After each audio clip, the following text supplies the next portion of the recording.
Vriende, julle wonder seker nou wat op aarde hier aangaan, nee. Is julle nuuskierig? Ek weet ook eintlik, want toe ek hier kom vanoggend toe sit al hier, so ek het dit nie, ek grap, ek het dit gebring vanoggend. Nou ek wil, voordat ons begin lees, wil ek net gou iets van die kus wat hier voor staan vertel. Hy het 'n storie, elke ding het 'n storie. En die storie het nie noodwendig te doen met die boodskap vandag nie, maar ek dink dit skep so half bietjie iets van 'n Ek dink is nogal 'n redelike bekende gedeelte en veral daai eerste gedeelte wat gaan oor, jy weet, jy gaan 'n boom uitken aan sy vrug. En dit gaan iets openbaar van dit wat in die mens se hart en in sy natuur aangaan. Maar dit is belangrik om te verstaan wat die konteks is waarin hierdie gedeelte staan, want dit staan nie in isolasie nie. Dit is net na 'n gedeelte waar Jesus dan nou eintlik praat oor die nuwe wet en die nuwe opdragte wat hy vir die mens bring. En die agtergrond daarvan is die fariseërs wat eintlik radikaal gefokus het op uiterlike gedrag en godsdienstige voorkoms. Vir hulle was die wet eintlik soos 'n klomp reëls wat jy op 'n lysie kon aftik. Soos wat ons laasweek oor Paulus ook gepraat het. Al hierdie mooi goed wat jy kan doen, wat jy kan afmerk. En Jesus kom en hy verander dit eintlik radikaal en hy gee dan 'n lys van opdragte en ons lees hiervan 'n deel in Lukas 6. Maar dit is vergelykbaar met die bergrede in Matteus 5 tot 7 wat ons van lees. En ek wil graag net vir jou, ek gaan nie die hele gedeelte lees nie, maar jy gaan dit erken wat Jesus eintlik hier kom sê vir die disippels. So die gedeelte wat hierheen vooraf gaan praat Jesus daaroor dat jy jou vyande moet lief hê. Jy weet, mense sluk nou al diep as jy net daai ene hoor. Mense sukkel so 'n bietjie om hulle extended family mooi lief te hê. Veral oor Kerstyd, jy weet as jou huis vol mense is. Met ons is dit nou glad nie so nie, genadiglik. En gaan hy volgende een toe. Jy moet vyande lief hê, né? Yes, 'n radikale moeilike opdrag. Jy moet goed doen aan hulle wat jou haat. Ek weet nie of jy al ooit iemand in jou lewe gehad het wat jou haat nie. Die beste voorbeeld wat ek aan kon dink is as jy op skool as jy rugby speel en daar's net hierdie ou wat jy het hierdie gevoel van hierdie ou wil jou graag doodmaak vandag op hierdie rugbyveld. Maar jy moet goed doen aan hom. Ek weet nie eintlik wat beteken dit heeltemal nie, maar jou teenstander moet jy goeie goed voor doen. Moenie wraak neem nie. Nou wraak klink soos 'n verskriklike groot woord, maar ek dink baie van dit het te doen met daai begeerte in die lewe dat iemand wat iets slegs aan jou gedoen het, dat iets met hulle sal gebeur net om die skoor gelyk te maak. So dis nie jy wat wraak neem nie, maar daar's 'n wraaklustigheid in jou hart. En Jesus sê nee, niks van dit nie. Gee sonder om iets terug te verwag. So hy sê eintlik jy moet as jy gewone mense net mense lief wat hulle liefhet, hulle gee net vir mense wat vir hulle kan teruggee. As jy gee, Jesus sê eintlik jy weet leen vir iemand geld wat jy eintlik weet jy nie kan terugbetaal nie. Dan is dit seker meer soos 'n skenking. So gee sonder om terug te verwag. Moenie oor ander oordeel nie. Verskriklik moeilik, nê, want jy's die hele tyd besig om na mense se gedrag te kyk en jy evalueer dit en Jesus sê maar jy weet al die balk uit jou eie oog uit voordat jy iemand aanspreek oor die splinter in hulle oog. En dan die laaste een is vergifnis. Om regtig mense te vergewe wat teen jou oortree het. Nou julle, hierdie goed het cliché geraak vir ons. Ons weet as Christene, dis wat die Here van ons vra. En die probleem hiermee is as jy hierna luister, dan is dit so dat jy kan nie wegkruip agter godsdienstigheid nie. Jy kan nie dit fake om jou vyande lief te hê nie. Jy kan nie dit fake om iemand te vergewe. Jy kan seker 'n bietjie voorgee. Jy kan nie dit fake om iemand te oordeel nie. Jy gaan tog iets sê, iets uitspreek oor hulle lewe. So hierdie is die agtergrond van die gedeelte en dan die vraag wat daarop by mense opkom is maar hoe doen 'n mens nou dit? Want obviously kry mense dit nie altyd reg nie. En hoekom is daar sommiges wat dit reg kry en ander nie? En Jesus antwoord dan nou eintlik hierdie vraag na hierdie skokkende woorde. Dan sê hy maar dit gaan maar eintlik oor die aard van die boom. En hier is die eenvoudige wiskundige som dan wat Jesus vir ons gee. 'n Goeie boom kan nie slegte vrugte dra nie. En 'n slegte boom kan nie goeie vrugte dra nie. Dit is 'n eenvoudige wiskundige som as ek dit dan nou so kan stel. Nou die woord sleg hierso is die Griekse woord wat beteken iets wat vrot is of afgeraak het. Jy kan nou dink, sê net maar aan 'n perskeboom wat daai vrugte so begin, weet, as die boom siek is, dan is die vrugte mos eintlik al vrot nog voor hulle begin het omtrent. En daai kan jy nie eet nie. En jy kan doen wat jy wil met daai vrugte, maar dis die boom self wat die probleem is. En dan sê Jesus ook maar, jy ken 'n boom aan sy vrug. Die vrug kan nie die boom verander nie. Die vrug wys bloot, hoe gaan dit met die boom? Wat se boom is dit? En Jesus gebruik dan hierdie beeld om eintlik te sê dat hierdie lang lys van opdragte wat hy gee, dit gaan verskyn in mense se lewens wat soos 'n goeie boom is en goeie vrugte dra. Dit gaan nie deur gedragsbeheer en gedragsbestuur plaasvind nie. Maar nou die beeld wat tot my gespreek het, want ek dink ons ken hierdie een redelik goed, maar die tweede vers in die gedeelte het nogals my getref en tot hierdie beeld gelei wat ons dan nou vanoggend hier het. En dis as Jesus sê, 'n goeie mens bring die goeie tevoorskyn uit die goeie skatkamer van sy hart. En 'n slegte mens die slegte voort uit die slegheid wat in hom is. Want waar die hart van vol is, loop die mond van oor. Nou kyk jy daai twee woorde. Die eerste een is die woord skatkamer. Nou daai is die 2020 vertaling, daar's ander vertalings wat praat van 'n skatkis. Maar as jy na die letterlike term daar gaan kyk, dan verwys dit na, ons sou dit vandag met iets soos 'n kluis ook kon vertaal. Maar skatkis is een van die maniere hoe jy dit kan verwoord. En 'n skatkis is iets wat gebruik word om iets waardevol, iets wat vir jou waarde het, in te plaas. So dit het altyd te doen met waarde. Jy gaan nie gou vanmiddag se hotdog buns in 'n skatkis bære nie. Nee, jy gaan nie dit, jy gaan mos nou nie dit doen nie. Jy gaan nie jou flenter se plakkies wat jou vrou al lankal vir jou gesê het jy moet dit nou uitgooi, gaan jy nie in 'n skatkis bære nie. Jy gaan mos nou in 'n skatkis bære dit wat vir jou waardevol is. Dit wat vir jou saak maak. En dan wanneer daar mense kom kuier, miskien vriende wat jy lanklaas gesien het, dan gaan jy vir hulle sê, hoorie, ek wil julle net gou wys, check wat het ek gekry die laaste keer toe my. Dan kyk hulle in, julle gaan nie nou inkyk nie, ek gaan nie nou vir julle wys nie, maar kyk die mense in en soos, wow, dit is 'n amazing paar plakkies. Nee, nie die plakkies nie, diamantskoene wat jy daar het. So, en dan, so hierdie term skatkis word nou gebruik, en daar word gesê, maar dis die skatkis van jou hart. Nou, as die Bybel praat van hart, dan is dit 'n ongelooflike omvattende term. Ons dink baie keer, as ons hoor hart, dan dink ons, okay, jou verstand, jou denke, dis nou waarmee jy dink, en jou hart is waarmee jy voel.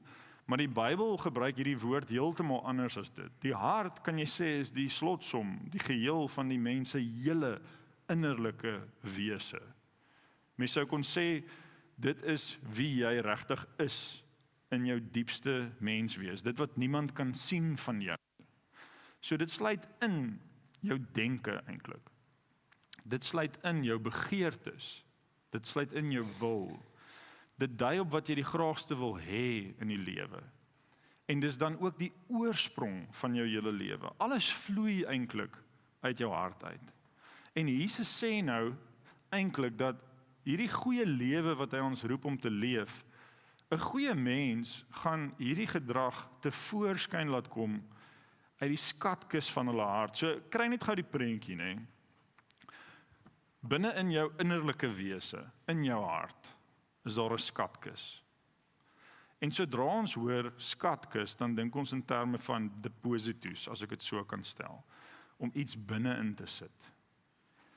Maar wat Jesus nou sê is dat dit wat binne in gesit word, gaan uitkom wanneer die deksel van die lewe dan eintlik dit laat oopvlieg. Wanneer die lewe daai deksel laat oopvlieg. So wat jy belê in die geheim, in jou hart, gaan uiteindelik sigbaar word in jou gedrag en dan nou spesifiek in wat jy sê. Want ek weet nie of julle dit al agtergekom het nie, dis baie keer vir mense maklik om gedrag weg te steek, maar woorde gaan jou verklap. Iemand wat regtig erg sukkel met skinder, en wat hard, jy weet, nuwejaarsvoorneme, hier teen 6 Januarie, kyk dan is dit half kriewelrig, want ek wil so graag iets van iemand sê. want dit lê in die hart. So Jesus spreek die gedagte aan dat gedragsbeheer, gedragsbestuur, blote wilskrag kan dit nie verander nie. Nou hier's wat ek vandag die beeld wat ek wil gebruik. So kom ons sê dit gaan oor beleggings in jou hart, deposito's wat jy maak in die skatkamer van jou hart. So kom ons sê hierdie donker stukkie rubber dan nou. Kom ons sê dit is 'n deposito wat jy maak, iets wat jy bære binne in die skatkis van jou hart. En kom ons sê ons maak dan nou 'n lys van goed wat Jesus dan nou eintlik op 'n manier noem in hierdie vorige gedeelte. So hierdie lys kan dan nou insluit wraaklus, soos ons vroeër gepraat het, synigheid, hoogmoed om te dink jy's beter as ander. Dit kan insluit bitterheid en dan daai groot woord onvergewensgesindheid. So Jesus sê nou eintlik as hierdie die deposito is wat jy in jou hart maak. So as dit die ding is wat jy koester en jy bære dit hier binne. Dan lê dit nie net daar nie. Iets gebeur met dit terwyl dit daar binne is. Dit broei in jou hart. En dit is dan onvermydelik. Dis 'n magic kiss, kan ek julle wys wat gebeur. O, wraggies. En dit is dan onvermydelik. Dit was toe al die tyd 'n ballon gewees. Ek het 'n masjienkie hier binne wat hom opblaas as ek hom insit. Nie regtig nie. So, dis maklik om die goed wat jy wil koester in die geheim te koester. Jy kan dit wegsteek, né? Jy kan dit opvrommel, jy kan dit in jou sak druk. Daai verwyte wat jy het teen iemand. Maar sodra dit die deposito gemaak is, gaan dit uitkom op een of ander manier. Dus vat 'n voorbeeld. So kom ons sê, en ek gaan nou net 'n naam gebruik. Ek het vir my gesin gevra wat is 'n veilige naam om as 'n voorbeeld te gebruik. So die naam is bloot net dit mik nie op enigiemand nie, maar kom ons sê nou jy is nou 'n vrou en Marinda het by jou kom kuier. Is die enige Marinda, ag maak nie saak nie. So, dis nie op jou gemik nie, Marinda. En Marinda eet daar by jou. En sy sê vir jou, maar jou vleispastytjies is 'n bietjie droog. Na haar smaak.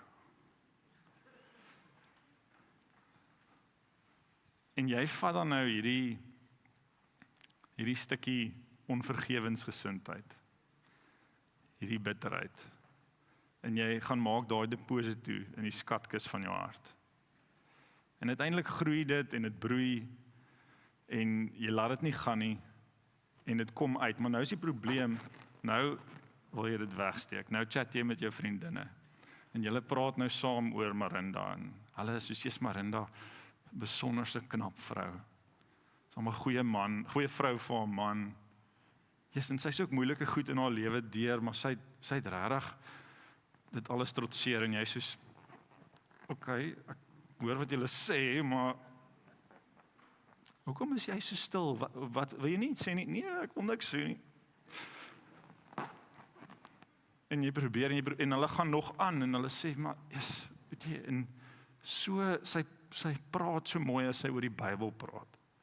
Sy sê sulke pragtige goed en die volgende oomblik is jy net soos ja, maar sy's 'n vark en sy dink sy kan vir mense sê net wat sy wil. O, jette. Oeps. Is dit nie so nie? Dat wat die hart dan van vol is, uiteindelik loop die mond van oor. En vriende, dis die ongelooflike van die waarheid van ons harte, is dat jy sit dalk hierso vandag en jy's ongelooflik gefrustreerd met jouself, met sekere gedragspatrone wat jy dalk nie gebreek kry nie. Of jy is hierdie goed wat op die mees onverwagse tye uitkom. Maar jy's in goeie geselskap, want onthou, voor ons Christus geken het, voordat die Here deel van ons lewe geraak het, was die fontein van ons hart eintlik 'n onrein, vuil fontein gewees, donkerte. Maar toe verskyn die Here en Jesus kom en hy verlos ons en dan lees ons en ons hoor, maar hy gee vir ons 'n nuwe hart. Dis wat hy wil vir ons 'n nuwe hart gee. En nou sou ons kon sê dat ek wil net hierdie eers hier neersit. Dat 'n nuwe hart gee vir jou dan die vermoë dat jy nuwe deposito's kan maak. En kom ons sê nou hierdie nuwe deposito wat jy maak is, maar eintlik druk die Here dit nou op jou hart, dat jy Christian, wil jy my nie kom help om hierdie ding oop en toe te maak, want ek sukkel op my eie hierso, kan jy my kom help asseblief? My assistent.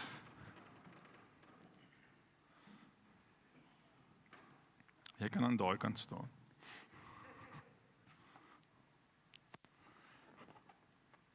Ek kan hom gou vir my oopmaak. So, kom ons bære net hierdie eers weer hier binne. So kom ons sê, jy maak nou hierdie deposito, en hierdie deposito is dit wat Jesus sê, is om eers die koninkryk te soek, die koninkryk van God allereerst te soek. Jy is my net 'n goeie aanvoeling, Christian, dankie. En jy maak daai deposito.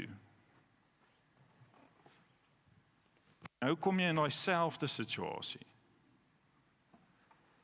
En hierdie goed word gepraat, maar eintlik in jou hart het jy al klaar vergewe. Eintlik in jou hart het die Here se liefde reeds in jou gespreek en reeds die verskil gemaak dat jy nie die behoefte het om haar sleg te sê nie. En eintlik is dit nou hard feelings, want die goeie vrug van die koninkryk van God wat in jou leef, gee net vir jou soveel vreugde, soveel liefde, en dit kom net voort as iets natuurliks wat uit jou uitvloei. Kom ons bære hierdie in. Maar nou vriende, dit stop nie hier nie. Ek het iets besonders raak gelees wat my eintlik so gehelp het om hierdie gedeelte ordentlik te verstaan. En dit was 'n teks in 2 Korintiërs 1 vers 22, want wat ek mee gewroeg het toe ek hierdie gelees het was, dit klink so bietjie dan nog steeds soos wet, in 'n sekere sin. Want dit klink eintlik asof ons nou moet probeer om meer positiewe deposito's te maak as negatiewes. So met ander woorde, want as ek nie gaan genoeg net dink aan die koninkryk nie, gaan die bose en die slegte nog steeds half kan wen in my lewe. En ek moet hierdie balans probeer kry. Maar toe klik ek iets dat eintlik gaan dit daaroor dat daar nou iets heeltemal niets binne in jou leef. Hoor gou hierdie teks in 2 Korintiërs 1 vers 22. Hy het ons as sy eiendom gemerk en die Gees in ons harte gevestig as deposito wat as waarborg dien van alles wat hy nog vir ons gaan gee. So daai woord deposito in die Bybelse tyd het dit verwys na 'n baie groot som geld wat vooruitgegee word as 'n bewys dat die res nog betaal gaan word. Ek meen, ons ken dit vandag ook. Jy betaal eers die deposito en dan later as die werk voltooi is word die res betaal. Dit beteken dat die Gees wat in ons woon is soos 'n voorsmaak van die volkomme verlossing wat ons gaan ontvang as Christus weer kom en als nuut gemaak word. En nou is dit soos die Heilige Gees wat hierdie bron is van al die goeie. En nou leef die Gees in ons. So nou is dit nie net die heeltyd ons wat goeie goed hoef in te sit nie. Jy kan maar toemaak daar en gaan sit. Dankie Christian, jy was wonderlik geweest. Wie nie, en vat een saam met jou. Daar loop 'n goeie mens, né?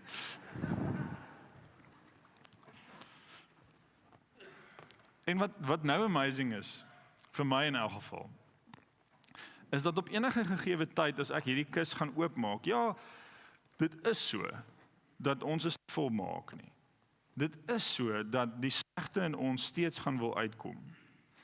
Maar wat nou gebeur het is, daar's 'n goedheidsproduksie-krag binne in ons. Ek hoef nou nie eers meer eintlik self hierdie goeie deposito's te maak nie. En eintlik leef dit binne in my. En eintlik produseer die Heilige Gees binne in my die goeie, voortdurend. Hierdie kus het eintlik amper half hierdie geheime bodem van waar daar van onderaf goed ingestop word. Die deksel hoef nie meer oopgemaak te word vir dit om ingesit te word nie. Ek het nie weer dink wat ek hiermee gaan doen nie, om eerlik met julle te wees. Kom ek staan maar net 'n bietjie met dit. So nou kom jy in situasies waar jy versoek word. Ja, en jy het die keuse om na jou sondige aard op te tree, wat in die skatkamer van jou hart, het jy nog daai opsie. Maar die Heilige Gees sê vir jou, weet jy wat, hoekom wil jy jou eie lewe moeilik maak? Terwyl my goeie in jou woon, terwyl my liefde reeds in jou woon. Vriende, ons het hierdie pragtige lied gesing, The Goodness of God. En ek het besef in my voorbereiding dat ek self maak te veel van die bedrieglikheid van die mens se hart. Want dit is so, die hart is bedrieglik en korrup. Maar as die hart net korrup was, hoekom sou Jesus praat van 'n goeie mens, wat die goeie tevoorskyn laat kom? Hoekom sou Jesus praat van die goeie skatkis, waaruit goeie dade en goeie woorde vloei? Ek dink dat ons heilig is, omdat die Heilige Gees in ons woon. Ek dink dat God geen duisternis en boosheid in hom het nie. En daarom kan die Heilige Gees in my geen duisternis en boosheid opwek nie. Ek dink dat my rol is om in geloof stil te luister in gehoorsaamheid na dit wat die Gees reeds besig is om in oormaat binne in my te produseer. Maar nou vriende, miskien die gedagte om mee af te sluit. Ek sou kyk, Christian.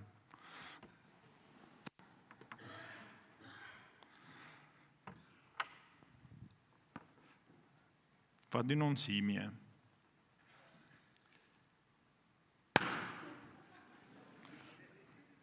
Ek gaan nie dit in die tweede diens doen nie.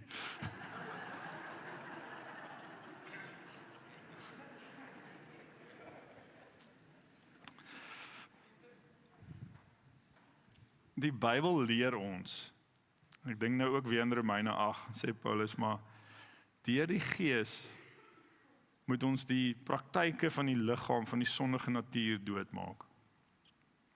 Hierdie goed is nog, daar's amper nog soos hierdie oorblyfsel van sonde. Dis lastig. En dit peel nog hier en daar uit. Maar dit het nie die hou vas op ons, dit pop nie meer uit, soos wat dit altyd het nie. Dis die goeie wat nou uitkom. Maar ons het die verantwoordelikheid, as jy daai ding sien opstaan in jou, om dit dood te maak. Om 'n einde te maak aan dit wat in jou lewe boosheid en sleg wil bring. En om te besef dat hierdie goeie, hierdie lig, dit woon in jou. Mag jy dit vandag in jou hart ervaar in hierdie wonderlike skatkis, waarin jy die Gees as deposito ontvang het. Kom ons bid saam.